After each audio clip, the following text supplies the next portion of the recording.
Bruce Feldman of Fox Sports joining me here on the Rich Eisen Show. So how do we interpret the rankings right now and the statement that we heard, and we played it earlier on in the show from the chairman of the committee, saying that Washington and Michigan aren't far apart? Should we read that to mean that should Washington lose, then Michigan's that team that gets in without playing a game over whoever wins the Big Ten championship, over Colorado beating Washington, over the Big 12 championship game? I mean, did he basically say the Big 12 championship game and the Big 10 championship game don't matter, and the only reason why the Pac-12 championship game would matter is if Washington loses it?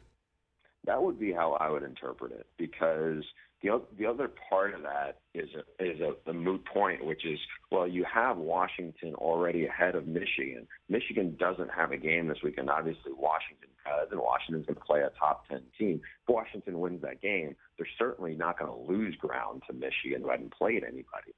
So on that standpoint, the only other reason to put any context into what that is said is for what you just pointed out, and maybe that's the backup of, to trying to hey, hint, this is the direction we're thinking in. Now the other part of this, and this is a tough tough thing to say, but Kirby Hocutt is the chairman of the committee. It's his first year as the chairman of the committee. He's the athletic director at Texas Tech.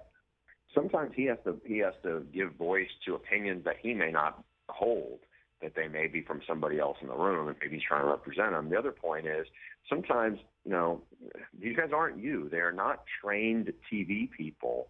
So sometimes they may say things that they, may not come out the right way. So I don't know. I tend to take some of this stuff a little with a grain of salt, but I can see how you're interpreting it, because that's the logical part of it. Well, maybe they should get a spokesman. The Rich Eisen Show, weekdays at noon Eastern on Audience.